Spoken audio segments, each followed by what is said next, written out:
하나님이 오늘 우리에게 주시는 말씀은 로마서 9장 14절부터 24절까지의 말씀입니다. 저와 여러분이 한 절씩 교독하겠습니다. 그런즉 우리가 무슨 말을 하리요? 하나님께 불의가 있느냐? 그럴 수 없느니라. 모세에게 이르시되 내가 긍휼히 여길 자를 긍휼히 여기고 불쌍히 여길 자를 불쌍히 여기리라 하셨으니 그런즉 원하는 자로 말미암음도 아니요 다른 박질하는 자로 말미암음도 아니요 오직 긍휼히 여기시는 하나님으로 말미암음이니라. 성경이 바로에게 이르시되 내가 이 일을 위하여 너를 세웠으니 곧 너로 말미암아 내 능력을 보이고 내 이름이 온 땅에 전파되게 하려 함이라 하셨으니 그런즉 하나님께서 하고자 하시는 자를 긍휼히 여기시고 하고자 하시는 자를 완악하게 하시느니라. 혹 내가 내게 말하기를 그러면 하나님이 어찌하여 허물하시느냐? 누가 그 뜻을 대적하느냐 하리니 이 사람아 내가 누구이기에 감히 하나님께 반문하느냐? 지음을 받은 물건이 지은 자에게 어찌 나를 이같이 만들었느냐 말하겠느냐? 토기장이가 진흙 한 덩이로 하나는 귀에 있을 그릇을 하나는 천이 쓸 그릇을 만들 고난이 없느냐? 만일 하나님이 그의 진노를 보이시고 그의 능력을 알게 하고자 하사 멸하기로 준비된 진노의 그릇을 오래 참으심으로 관용하시고 또한 영광 받기로 예비하신 바 긍휼의 그릇에 대하여 그 영광의 풍성함을 알게 하고자 하셨을지라도 무슨 말을 하리요? 같이 보겠습니다. 이 그릇은 우리니 곧 유대인 중에서뿐 아니라 이방인 중에서도 부르신 자니라. 아멘. 오늘은 공의는 긍휼과 은혜 안에 있습니다. 공의는 긍휼과 은혜 안에 있습니다. 라는 제목으로 말씀을 전하고자 합니다.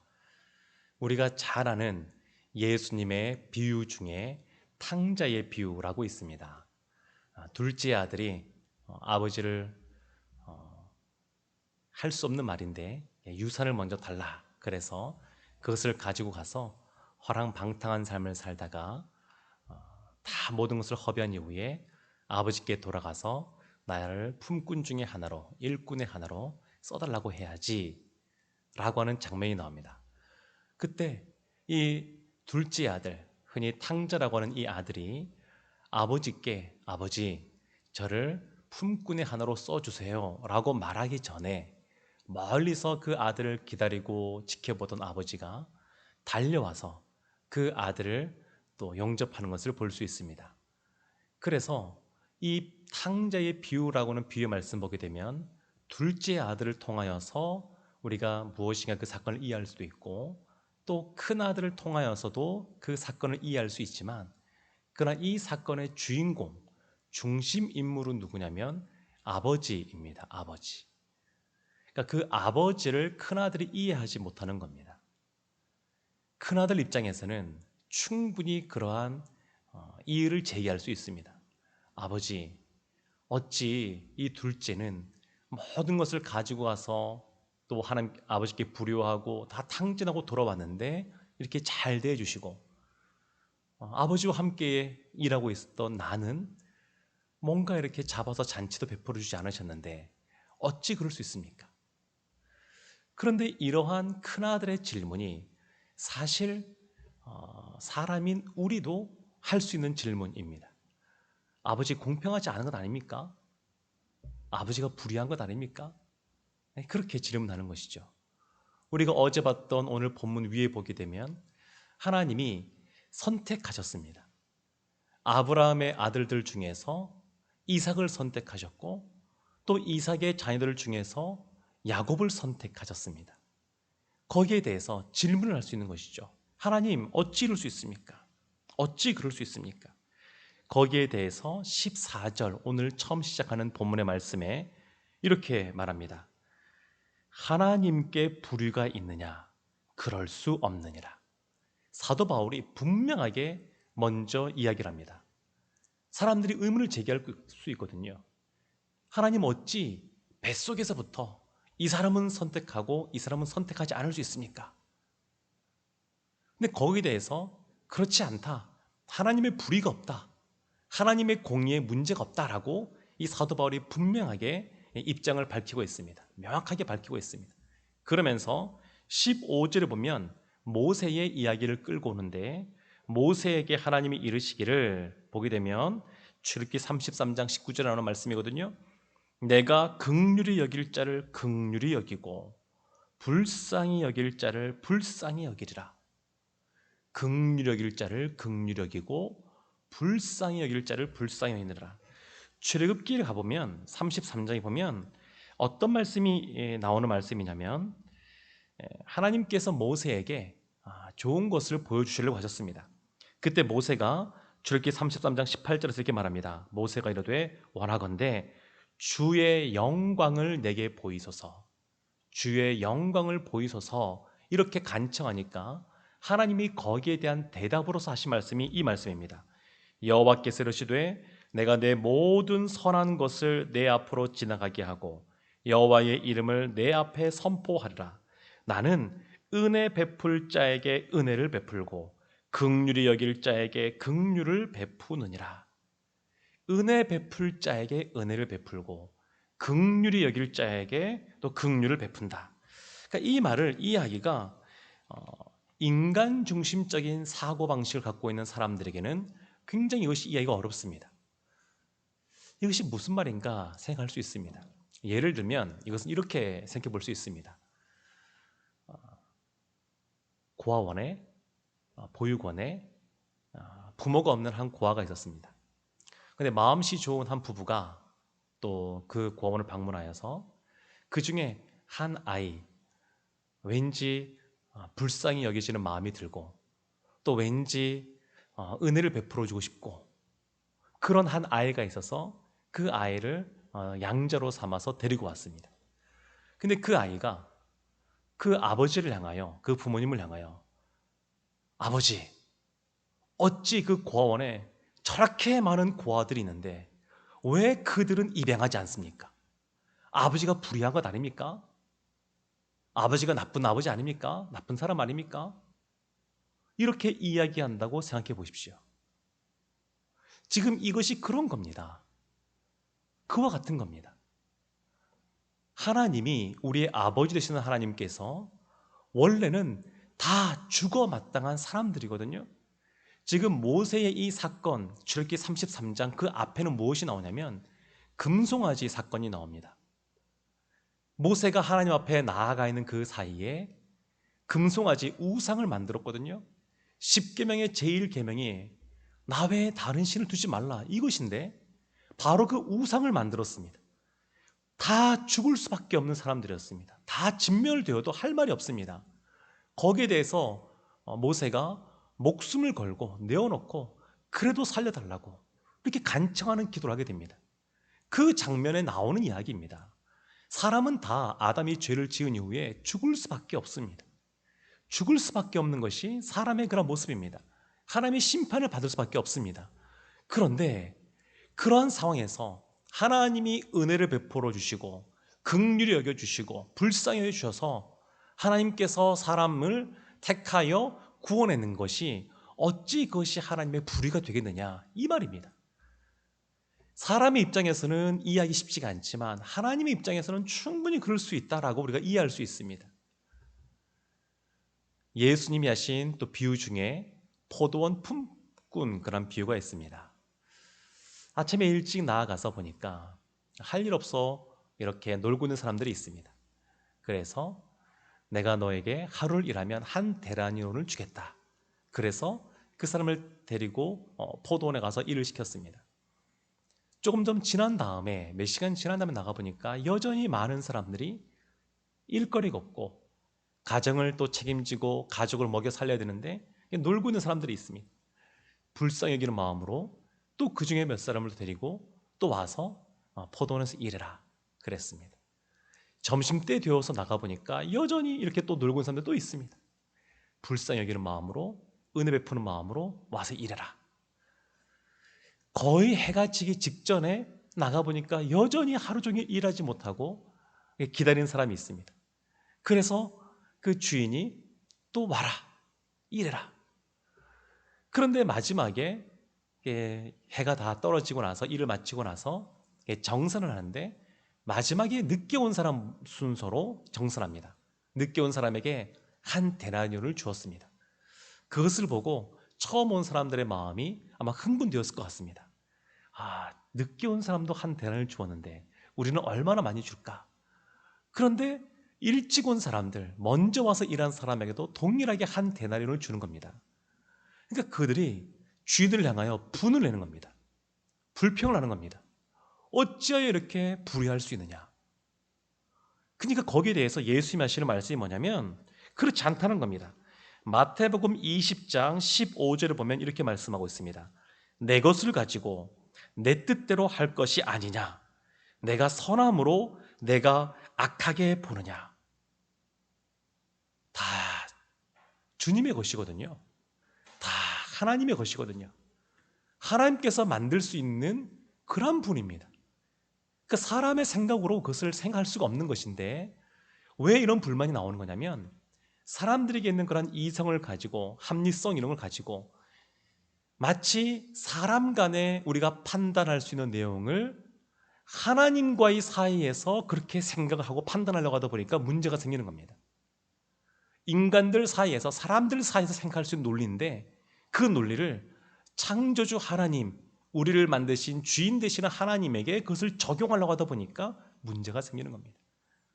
그래서 오늘 이 사도 바울의 말씀도 그겁니다. 하나님이 불의하냐? 그렇지 않다. 그렇지 않다. 하나님은 불쌍히 여길 만한 자에게 불쌍히 여기고 은혜 받을 만한 자에게 은혜를 베풀고 하나님께서는 그렇게 하신다고 말씀하고 있습니다. 16절 말씀 보게 되면 그래서 이렇게 나오죠. 그런즉 원하는 자로 말미암음도 아니요 다른 박질하는 자로 말미암음도 아니요 오직 긍휼히 여기시는 하나님으로 말미암음이니라. 원하는 자, 다른 박질하면서 본인이 노력하는 자, 그런 자가 아니라 하나님 앞에 어떤 죄인이 자신의 노력으로 자신이 원한다고 죄 용서를 받을 수 있겠습니까? 그럴 수 없습니다. 오직 긍휼히 여기시는 하나님으로 말미암아 그들이 구원을 받을 수가 있습니다. 18절의 말씀도 마찬가지입니다. 그런즉 하나님께서 하고자 하시는 자를 긍휼히 여기시고 하고자 하시는 자를 완악하게 하시느니라.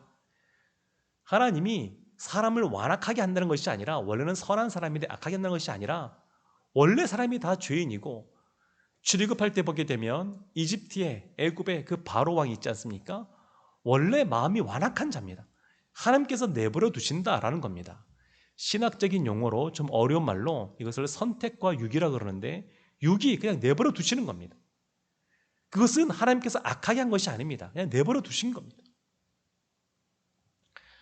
19절에 보면 또 이렇게 가상의 질문합니다. 내가 내게 말하기를 그러면 하나님이 어찌하여 허물하시느냐?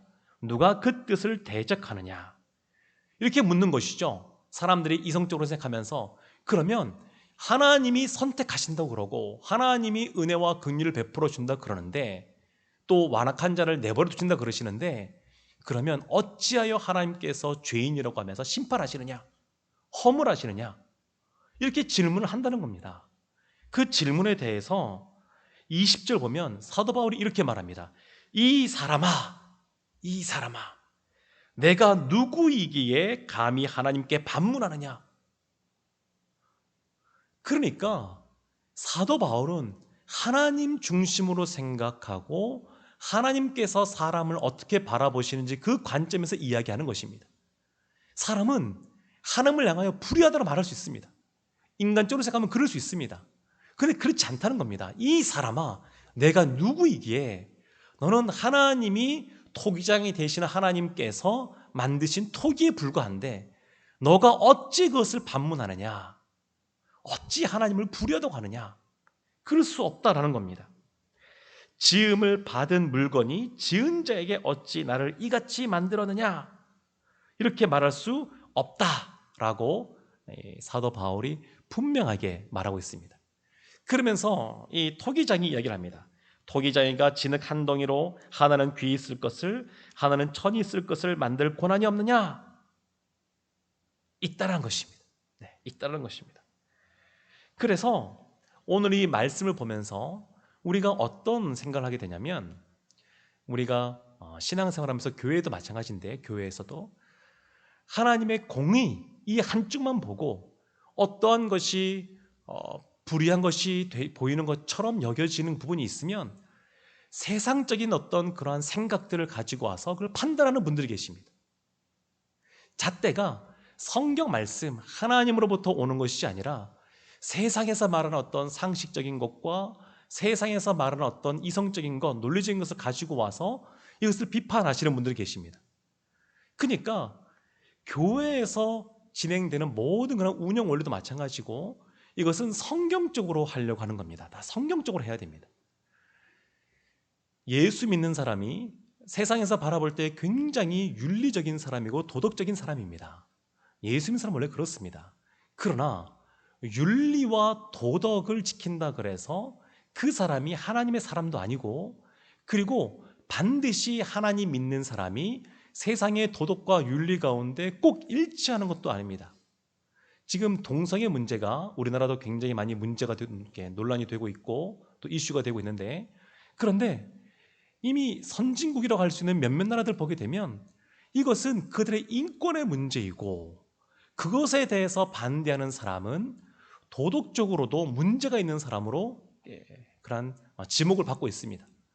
그러니까 이 부분에 대해서 우리가 동성애 찬성할 수 없다, 그리고 그것은 잘못된 것이다 라고 말할 수 있지만, 세상은 언제든지 그 흐름에 따라서 도덕과 윤리가 바뀔 수가 있습니다.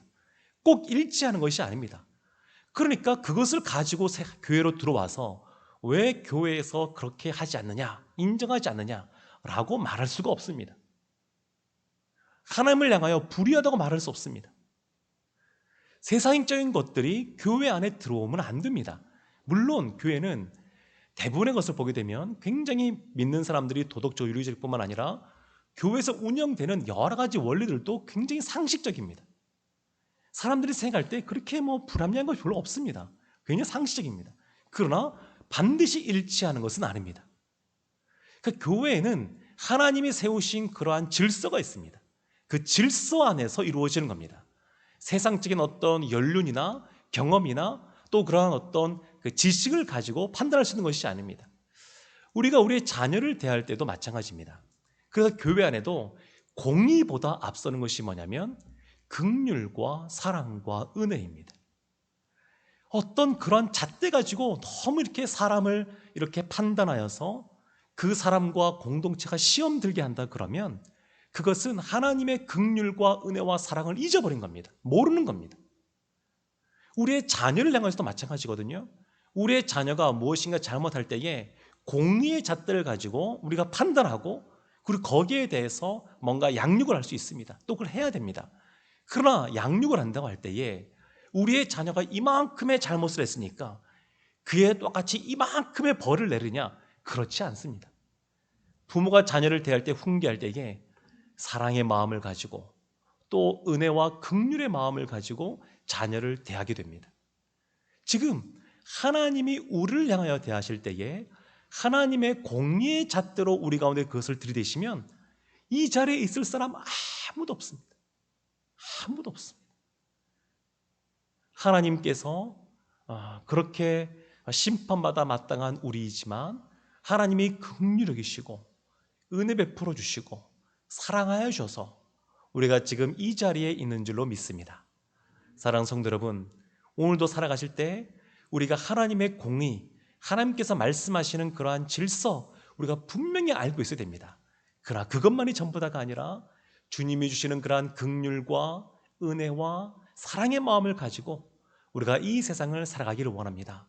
그리하여 사람들이 볼 때에 오늘 우리 성도님들 한 분 한 분을 향하여 정말 은혜가 많은 사람, 불쌍히 여겨주는 사람, 사랑이 많은 사람, 그렇게 칭찬듣는 여러분들 되시기를 주님의 이름으로 축원합니다. 아멘. 기도하겠습니다.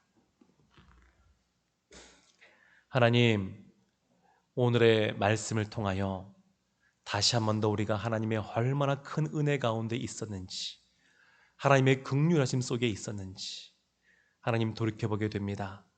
하나님은 우리가 무엇인가 내세울 것이 아무것도 없는 존재이지만 그래도 하나님께서 먼저 사랑해 주시고 먼저 찾아와 주시고 지금 이렇게 하나의 말씀을 듣고 하나님께 믿음으로 반응할 수 있는 사람, 또 구원받은 하나님의 천국 백성으로 살게 해주시니 얼마나 감사한지 모르겠습니다. 오늘도 우리가 삶을 살아갈 때에 주님께 받은 이러한 긍휼과 은혜와 사랑의 마음을 우리의 사랑하는 가족들과 우리의 삶의 자리에서 만나는 사람들 가운데 흘려보낼 수 있는 저희가 되게 하여 주옵소서. 예수님의 이름으로 기도합니다. 아멘.